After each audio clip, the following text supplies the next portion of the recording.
নমস্কার বন্ধুরা, মীনাক্ষী কিচেনে আপনাদের স্বাগত। আজকের রেসিপি হলো মাটনের ঝোল। এখানে আমি 1 কেজি মাটন নিয়ে নিয়েছি। এবার মাটনের মধ্যে আমি 1 চামচ 2 চামচ আদা রসুন পেস্ট দিলাম। এখানে দিলাম 1 কাপ দই, 1 চামচ কাশ্মীরি কালার, 1 চামচ 1.5 চামচ নুন দিলাম, 1 চামচ হলুদ দিলাম, 1/2 চামচ জিরের গুঁড়ো দিলাম। এবার আমি সর্ষের তেল ছড়িয়ে দিচ্ছি।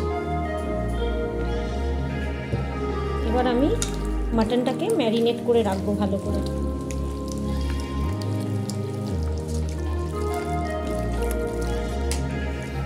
হয়ে গেছে। এবার আমি আধ ঘন্টা ম্যারিনেট করে ঢাকা দিয়ে রেখে দেবো।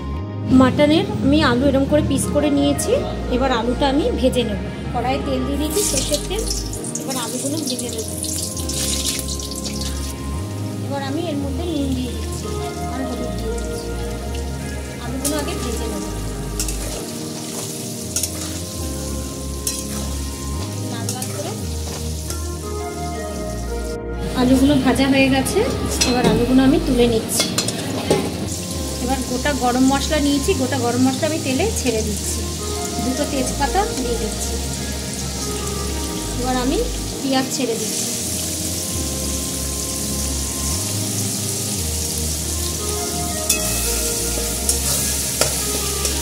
পেঁয়াজটা হালকা একটু ভেজে নেব। এবার এর মধ্যে আমি 1/2 চামচ নুন দিয়ে দিলাম।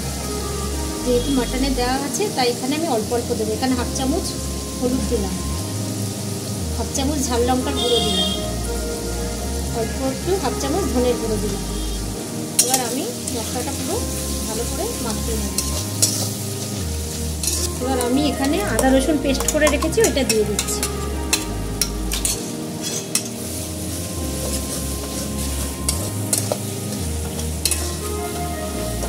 এবার হয়ে গেছে। এবার আমি মাটনটা ম্যারিনেট করে রেখেছিলাম, আধ ঘন্টা হয়ে গেছে। এবার আমি মাটনটা এর মধ্যে দিয়ে দেবো।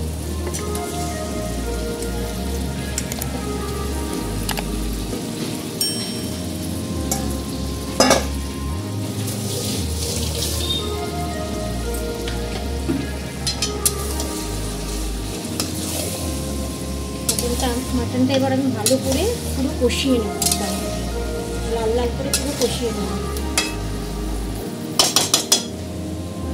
আমি এটা 5 মিনিট ঢাকা দিয়ে রাখলাম। 5 মিনিট হয়ে গেছে।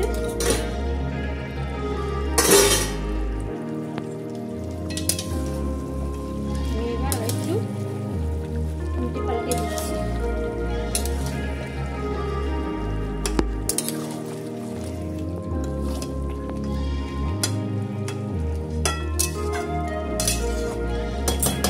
এবার আমি ঢাকা দিয়ে দিচ্ছি, আরো 5 মিনিট ঢাকা দিয়ে দিচ্ছি। হয়ে গেছে।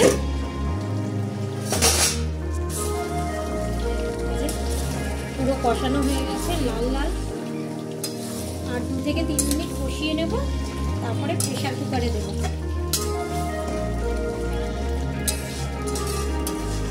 হয়ে গেছে। এবার আমি প্রেসার কুকারে দিয়ে দেব। এই যে প্রেসার কুকার নিয়েছি, প্রেসার কুকারকে আমি অল্প অল্প দিয়ে দিচ্ছি। এবার আমি জল গরম করে রেখেছি, কড়াইয়ে অল্প গরম জল দিয়ে দিচ্ছি। মশলাটাকে ভালো করে কড়াই থেকে ধুয়ে নিচ্ছি। এবার এর মধ্যে আমি জলটা দিয়ে দিচ্ছি। এবার আলুগুলো আমি দিয়ে দিচ্ছি।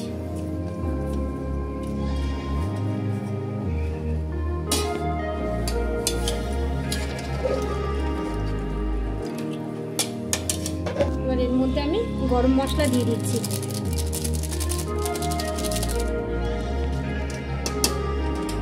এবার আমি প্রেসারে ঢাকনা আটকে দিচ্ছি।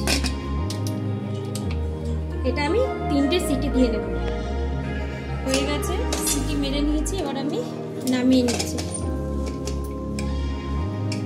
মাটনের ঝোল দেখিয়ে দিচ্ছি।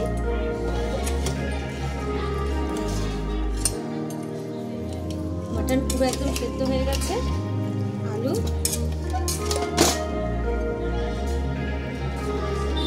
ওই যে কথা বন্ধুরা দেখলেন আমি খাসির মাংসের ঝোল কিরম করে করলাম। তো আপনারা এরকম করেই বানাবেন, পাতলা ঝোল, একদম একদম পাতলা। এই দেখুন পাতলা একদম ঝোল। তো এরকম বানাবেন, গরম গরম ভাতে দারুণ লাগবে। তো ভালো লাগলে অবশ্যই লাইক, শেয়ার, সাবস্ক্রাইব করে দেবেন, বেশি বেশি করে শেয়ার করবেন। Thank you.